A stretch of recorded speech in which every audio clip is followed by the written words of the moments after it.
Welcome into the Paul Kuharsky podcast, part of the 440 Sports Network. Anxious to talk to you about Titans developments as they get ready for the big game at Pittsburgh on Thursday night. Will Levis has brought this team some life.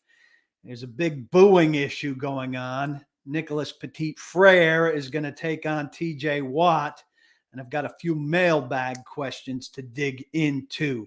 I'm brought to you by Zen Sports and Jasper's, and I want to get started right away. Will Levis, the big story coming out of the big win over the Falcons. 4 touchdown passes, 3 of them beautiful bombs. The guy can sling it. And look, with quarterback confidence comes football team confidence. We all know that. For one game, he absolutely brought it.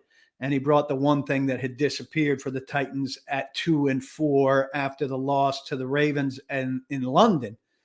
Hope. He was terrific against the Falcons, particularly with those deep balls. 3 of the top 10 best air yard completions of the season in the NFL. A couple other near misses to Traylon Burks. Chigakonkwo dropped a ball that would have been a 30 or 40-yard gain and upped his numbers. But one of the misses to Burks was probably Levis's second best throw of the game, to the rollout to the right and the throw back to Nick Westbrook-Akina for the 61-yard touchdown. You might hear my dogs in the background. I'm recording at the very end of trick-or-treating, and there's no avoiding it, and they are very exciting. It could be such an up and down league for a middle-of-the-pack team.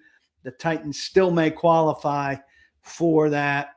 They're not dead in terms of this 7th spot, which is the last wild card spot. Look, they're not totally dead in terms of the division. They win in Pittsburgh. Jags, I believe, are off this weekend. They'd be 4-4 with the Jags at 6 wins, 2 wins off the pace with 2 games against the Jags. I know it sounds kind of unreasonable and unrealistic, but they'd be maintaining contact, which isn't a bad place to be after a 2-4 start. They're going to come out of week 8, if they win, at worst, tied for the second most wins in the AFC South, 2 games behind Jacksonville. Only 8 AFC teams can be better than them, and 7 are in the playoffs, like I said. So they'd be very much in range with a mini bye and heading to Tampa Bay a week from Sunday. Sometimes it's worth hitting the same topic with a lot of people so that you hear different wrinkles on the same theme. And I'm here to feed you that this week on the enthusiasm for what Levis just brought the Titans. So in the one open locker room of the week, I asked a lot of people about Levis's swagger and confidence and its contagiousness. And I want to start with Tim Kelly, because he came right out and said kind of that there's a line to toe and that he likes what he sees from Levis in terms of doing so. There's definitely a certain confidence, swagger, or whatever you want to call it, that was evident when you watched the tape. When we were back evaluating him, and he does a good job of not crossing that line, right? Because it's a fine line between being confident and being on the wrong side of that. So he's done a good job of coming in here and working and earning the respect of his teammates. How much is that swagger? How contagious is it, particularly when it turns into a big play? Yeah, I think from anyone, whether it's Hop with his touchdown celebrations, or Ryan with his finger roll, or Will getting fired up. Anytime our guys are able to go out there and play with energy and enthusiasm, especially after making a big play, it's definitely a contagious vibe that kind of caught fire for us the other day. In light of Levis having this great debut, there's been some rehashing of how he was viewed coming out of the draft. And one of the things that turned some teams off, that turned some scouts off, was this cockiness, right? And Kelly touches on it there. You want a guy to have swagger and be confident and be cocky, but you don't want him to have too much of that stuff. And certainly if he has that stuff, you want him to back it up. Look, Since Levis was drafted by the Titans, certainly in his dealings with the media, he's been nothing but pleasant. He's been confident, but not overly so. He handled the win incredibly gracefully, but certainly, with the right degree of humility, but he wasn't tamping it down to a ridiculous degree either. Vrabel, didn't give him a ton of credit. Mike Herndon pointed out, Vrabel has a habit of not pumping the tires of guys who do super well to kind of keep them on a level. And sometimes, giving a pat on the back to somebody that maybe needs a little bit of a boost. That's an astute observation by Herndon about the way that Mike Vrabel generally carries himself with regard to talking about players. But I think that, Levis, since he's arrived, has been a pitch perfect guy. He's somebody the media is excited to talk to because he's got a little bit to say, and he's got some spunk and some pizzazz to him. And a lot of guys that come into the league, not just quarterbacks, are very flat and bland now. And when we see a guy that's not like that, we get excited. I think the fans get excited too, with the arm pumping and the namaste and the Billy White Shoes Johnson dance, him, getting in sync with NWI with the second one, and the namaste with the Andre, as he's found the rhythm with that. Here's Levis himself about quarterback confidence. I mean, if you're not confident in yourself, you don't believe in yourself, nobody will. Same goes for just my confidence with the entire offense. Being the quarterback, you got to make sure that you have the right mindset, because guys are going to be looking at you, and you got to pick guys up when they're down and keep them neutral when things are up. So it's definitely a big part of the job. You understands the assignment for sure, right? And if you're a quarterback getting drafted with the first pick of the second round, you need to come into the league understanding the assignment. Most confident guy in the Titans, probably Jeffrey Simmons. Derrick Henry right there with him. Jeffrey Simmons, took a question about Levis's confidence. Not hitting the button very well. I mean, he's doing his job, and that's what we expect, no matter who in there. The confidence level should need to be there every week from everyone around. As long as we all playing team defense, team offense, and as a whole, as the Titans, we playing together and we playing for each other. Everything else take care of each other. You like that swagger that he has? I mean, I would hope so. I mean, that's, I guess energy is contagious, like you said. So, hopefully it could just keep going. Westbrook-Akina, I thought, brought an interesting thing to this conversation. And this is the benefit of talking to multiple guys about one topic. If I was writing this story, maybe all of this doesn't make it. But for the purposes of the podcast, I thought you'd like to hear from all of these guys. And NWI, who is the beneficiary of the best pass of this game, and who hit 21.5 miles an hour, by the way, running to this ball, a speed that most of us would not have thought he had in him. So here's Levis bringing out the best in one of the receivers. NWI talked about the percentage of confidence that could be a big part of a guy's game. And so it was good to see him have that confidence. You need that, I feel like, out of a quarterback, because they're leading that team, they're leading the offense on the field. So it's huge to see that. You feel like the team just in general has reciprocated that and bought into, as many games as you guys have with Will leading you guys here? Yeah, we got confidence in him. Showcased it there. That built a lot of trust and confidence for us as a team, as an offense, for him to be able to deliver that well. You said confidence is half the game? It might even be more than that, honestly. It depends on the player. There's guys who are super talented, and that takes over. I feel like there's guys that are just really confident and sure of themselves and allows them to play fast and showcase that talent. I think it's a sliding scale, but I'd say it's probably at least half for everybody. Thank you. Peter Skoronski, a guy the Titans judged worthy of the 11th pick in a draft where they waited until 33rd to draft Will Levis, looks at his draft classmate and his initial performance as the Titans starting quarterback, and sees a building block that the whole team can look to and build off of. Yeah, I mean, obviously that was a huge win for us, and Will was a huge part of that. I think just overall, general, I think it just feels like a little more momentum going into a tough game on the road on a short week. When the quarterback comes in, does well, has that kind of swagger, youthful enthusiasm, classmate of yours, what's its potential for the team? I think you really just think about the next game and just, regardless of who's back there, you think, okay, we had a great game offensively, made some great throws, protected pretty well. And you think you can build on that. And Will was the guy who did that, and we're happy, really happy with how he did. And I feel like overall as an offense, you think you can build on that and bring that into next week. So there's kind of momentum off a one-game streak there. Derrick Henry, super confident guy, but he knows this team's been very inconsistent this year.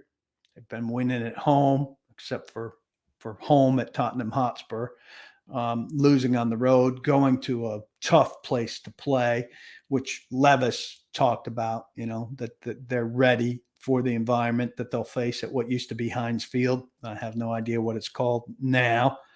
But he sees, potential for something that the Titans have been lacking up to this point. I think guys just, it built some confidence in that game and a lot of positive things to build off of. Will played great. I think he should be confident. And everybody overall as a team, did a great job for us to win in this game. It's great to go into another game on a quick week coming off a win. So, look, this is very likely to be a much more difficult game for Will Levis as the starting quarterback of the Titans on the road. As I mentioned, they've had a much harder time. Better pass rush from Pittsburgh. I know Atlanta's defense ranked pretty well, but their defensive front does not compare to Pittsburgh's with TJ Watt and Highsmith as the edge rushers, and we'll talk more about that towards the end of this podcast. But I have little doubt that we'll feel and see the same kind of disposition from Levis. And I think this team needs that now. It's a lot different from the defeated feeling that you got from Ryan Tannehill. Not all Ryan Tannehill's fault by any means, given the sacks, given the target issues. But Tannehill has slowed down, right? He's been beaten down. And that adds up. And Levis is a fresh guy starting fresh. And that's a big difference. And, that may lead to a win in Pittsburgh against a team that does not score a lot, like the Titans do not score a lot. It may not. But I think we're bound to see a team that stands a better chance than the team that we saw go 2-4. I think. Maybe Levis is a disaster in this game. In Marcus Mariota's second game, he was sacked 7 times after he threw 4 touchdowns in his debut, just like Will Levis did. And again, we'll get to this pass rush element. But it's hard for this team not to be electrified right now. And its fan base should be electrified right now. And there's something to say about carrying that into a place like Pittsburgh. The one thing the Titans did not like about that game was that you guys, those of you at Nissan Stadium, booed when Malik Willis came in for the second time. And I know you were booing Mike Vrabel a lot more than you were booing Malik Willis, but you're free to boo both of them. Levis had just played, it was in the middle of an epic game. Hopkins has scored 3 touchdowns, got himself 23 yards for matching last year's receiving yardage leader, right? Henry's a long-time hero in this town for this team. 3 very powerful guys in the moments after that win on Sunday, late afternoon at Nissan Stadium. You love them, and they're telling you they don't appreciate the boos. They're instructing you on how to behave, and they're welcome to do so. But you're welcome to pass on the advice. First off, on Malik Willis, hardly the first time he's made a bad play as a situational player, as a situational guy. Bad snap from Aaron Brewer. Absolutely. It was on him quick. He should be more ready for the snap. Brewer should give him a better snap. But show your athleticism by stopping the snap in front of you. And then B, you go fall on the snap. Mike Vrabel said he's coached to fall on the snap. Skill position players, situational awareness. No, if you need to fall on that snap or if you have a chance to pluck it. He did not have a chance to pluck it, and he tried to pluck it multiple times when falling on it would have been just fine. Live for another day. Know when the journey's over. This is the game awareness that Malik Willis lacks. When he had the team down near the end zone to score against the Ravens in London, he should have gone out of bounds. He didn't know when the journey's over. He turned the ball up, tried to get upfield where there were no more yards to get, and said he's trying to make a play. Well, the right play to make there is to know the journey's over and to get the hell out of bounds. And the right play to make here is to fall on the ball and to cover it, instead of fruitlessly trying to pluck it while the Falcons come in there and recover it and get the 3 points that you gift them. First off, everybody defending Willis here isn't helping him with accountability.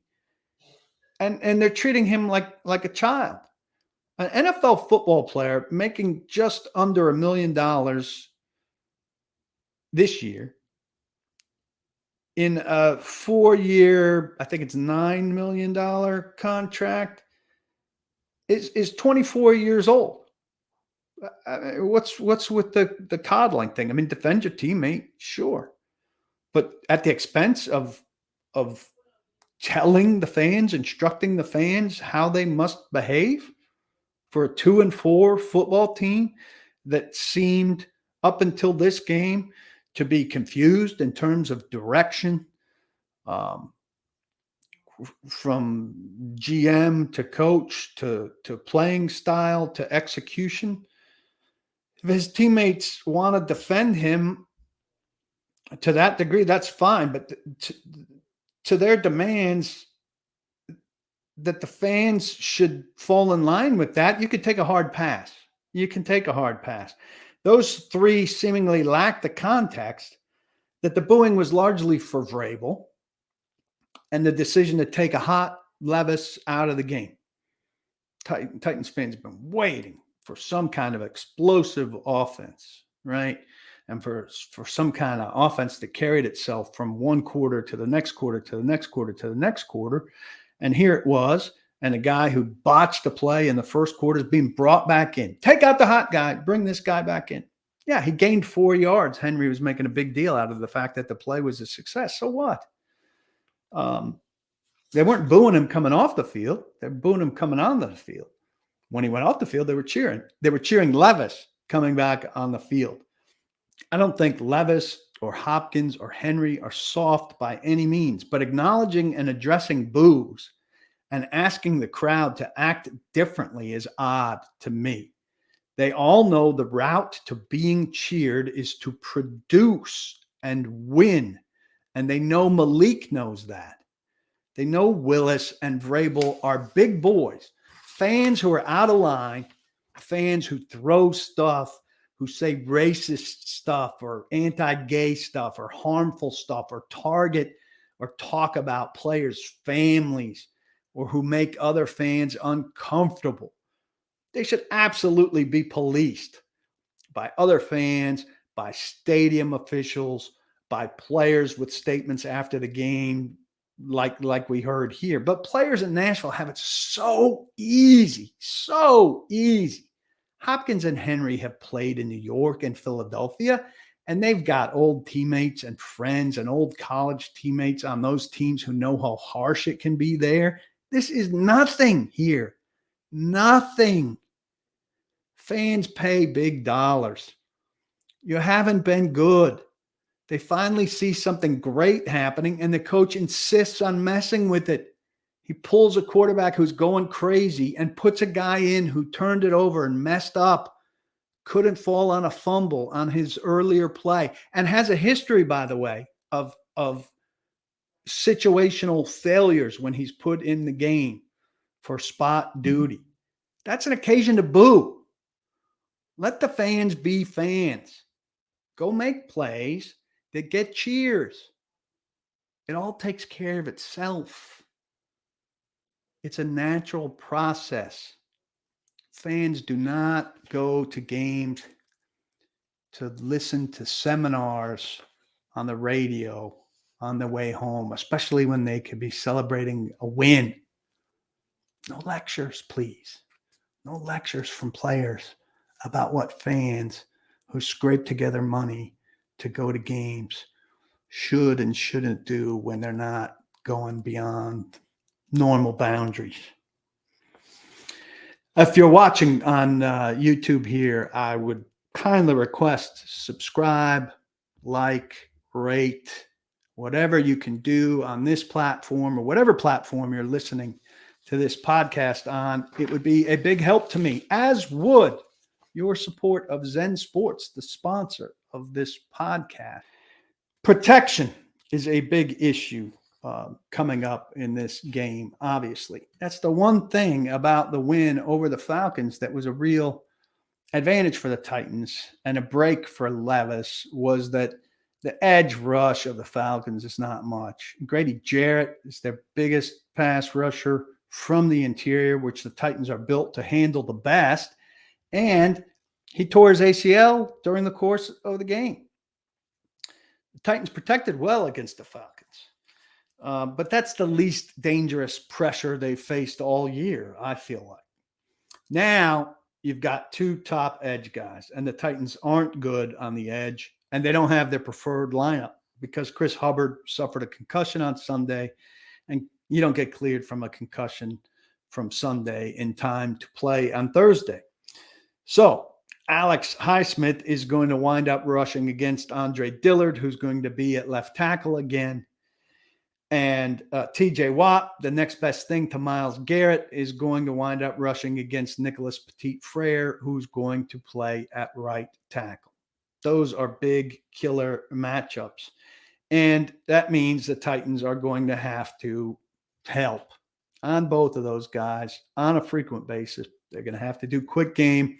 They're going to have to run successfully again in order to minimize really how reliant they are on Willis. People are going to have to get open quickly and all of that. Tim Kelly knows that this is a weekly question. I mean, it's a challenge. I feel like we talk about these guys every week in terms of the defensive ends and the DPR. So, this week's no different. They got two really good ones. Can't just focus all your attention on one of them, on TJ, obviously. Highsmith does a great job, disruptive. So it's going to be a challenge for those tackles for sure. And like we've talked about before, everyone's got a piece of it. Wide receivers have to do a great job of winning fast. Quarterbacks got to do a great job of getting the ball out of his hand. So, it's going to be a whole team effort to make sure that we're neutralizing those two players. NPF did not pass protect well against the Ravens in London. He run blocked nicely. We know Dillard's record. So, this is going to be a big issue in this game with a lively crowd on Thursday Night Football. We're going to learn more about Levis in this hostile environment with better pressure coming at him from the edges. How does he handle and sort through this kind of stuff? Also, Pittsburgh has a game worth of film now on Levis to evaluate. They're going to counter what the Titans did that helped him be successful and have the time to make some of these deep throws. And Tim Kelly and the Titans are going to have to then counter what Pittsburgh is doing in response to what they saw the Titans do against the Falcons. The chess game is on, and we need to see the Titans handle these things. We need to see Will Levis handle these things. It is a big advancement from Sunday to Thursday for Will Levis. And again, it starts at the Titans' weak spot up front on the edge. I'm also sponsored by Jasper's, which is a great restaurant in Nashville between downtown and midtown on West End Avenue. They've got a great menu. They've got great drinks. They've got great service. They've got free parking, which is an outstanding feature anywhere near where Jasper's is. They've got some free games. You can go there and you can play air hockey or pop a shot, skee ball, things like that. And it's a very versatile place. It's a versatile restaurant the way versatile players are what the Titans want. So you go there, you can go for lunch, you can sit at the bar alone, listen to a podcast, get some reading done. You can go for a business lunch, business dinner. You can take your husband or wife, or you can take your whole family to dinner. It's a place that suits every kind of meal occasion you could forecast. Food's really good. Prices are really reasonable. Can't recommend it highly enough. If you haven't been there, it's beyond time for you to go check out Jasper's. And if you do go there, it's beyond time to make another stop. So check out Jasper's on West End. I guarantee you won't be disappointed. On the private Facebook page, which is a place that you get to visit and commune with other like-minded fans, if you're a member of paulkuharsky.com, you were invited to throw out a mailbag question, and I'm going to answer a couple of them here as part of this podcast on a short week. Anthony Michael asks, how many current quarterbacks would I trade Levis for right now, taking into account age and contract? Well, I'm not taking into account contract with the very best quarterbacks in the league. There are at least 11 quarterbacks that I would give up Will Levis for in a second. Patrick Mahomes, Joe Burrow, Josh Allen, Justin Herbert, Jalen Hurts, Tua Tagovailoa, Lamar Jackson, Trevor Lawrence, Jared Goff, who I never thought I'd be high on, but is playing at a very high level. Dak Prescott, you've got to take, and CJ Stroud, who the Titans, quite frankly, preferred to Will Levis and has played well for the Texans, playing every game this season. He's only thrown one interception. I think those 11 guys, no matter the contract situation, no matter the age, none of them are exceedingly old. You've got to take any one of them in a trade for Will Levis. I'm leaving off Kirk Cousins because he's hurt. I'm leaving off Brock Purdy, who's slumping and is a system guy who doesn't have Levis's physical gifts. I'm leaving off Matthew Stafford, who's banged up. He's throwing under 60% right now, and he's 35, and I feel like he's falling apart. I'm leaving off Anthony Richardson, who's not my type, and I don't think he's going to pan out, though he did have some good moments before the shoulder injury that cost him his rookie season. Geno Smith, Derek Carr, I'd rather take my chances with Levis and see. And you can't be sure that he's going to be better than those guys, but he's just got more upside at this point. So there are 11 guys I'm taking right now on the night of October 31st, 2023 over Will Levis without really thinking much about it. Jared Sadler said, can the Titans get a deal done on an extension with Derrick Henry, and do I think he'll be reasonable with his demands? He would love to see him here for another year or two. There is no reason whatsoever to do a deal with Derrick Henry right now. He's got 10 games left under contract. You got to see what he does over those 10 games. What if he gets hurt over those 10 games? What if he stalls out over those 10 games? The team has all the leverage, I think, with Henry once this contract is over. And they could decide to go with Tyjae Spears moving forward. In fact, I won't be surprised if they do. You'd rather be done a year early with Henry than a year late. No one's going to give him as many touches as the Titans probably would going forward, even though his touches are down. No one's going to give him as many red zone opportunities and goal line chances as the Titans. I don't think.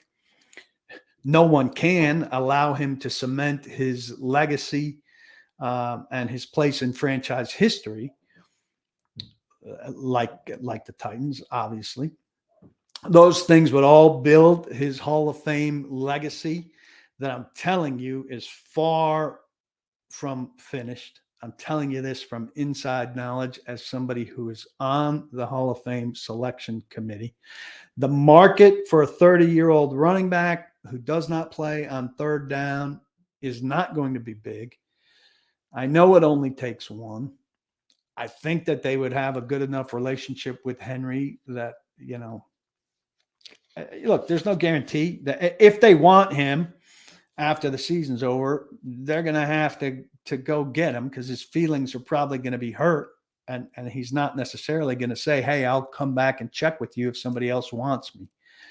But I think you can pretty reliably think that the market's going to be soft and that nobody's going to jump and make a move early. And you can see what your situation is.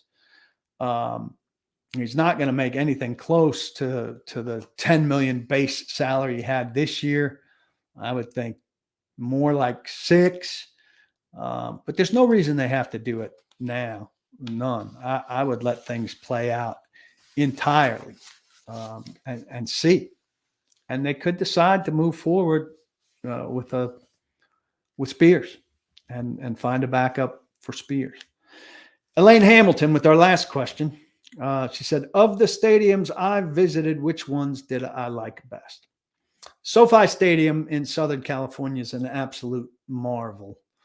It's hard to find your way around. I've been there twice. I think I've got it now, so I could find the press box, which is on like level 7 of level 11 levels or something. It's really complicated, but it's a very cool place that's unlike anywhere else in the league. Outside of that, I don't think there's a better place in America, if you take out tradition and history of the venues, than Tottenham Hotspur Stadium, where the Titans played in London just a couple of weeks ago, which was just a phenomenal venue, which I was very glad to visit. Lambeau Field, obviously terrific place to watch a game.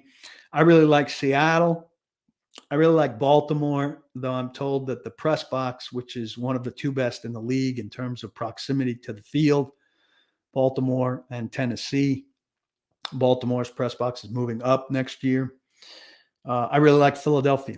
Those are some of my favorites. Minnesota is the next best indoor venue. I'm counting SoFi as indoor, even though it's open air. It's covered, and the LA weather is perfectly fine. Minnesota, very cool. I was only there in a COVID very empty stadium setting.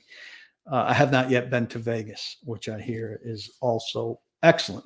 So I thank the 3 of you for your questions, and I'll do that once in a while here to touch base with those of you who are members of the site and contribute through the private Facebook page. I remind you to sign up with Zen Sports through their app. Use code TNPaul. Check out Jasper's on West End between Midtown and downtown.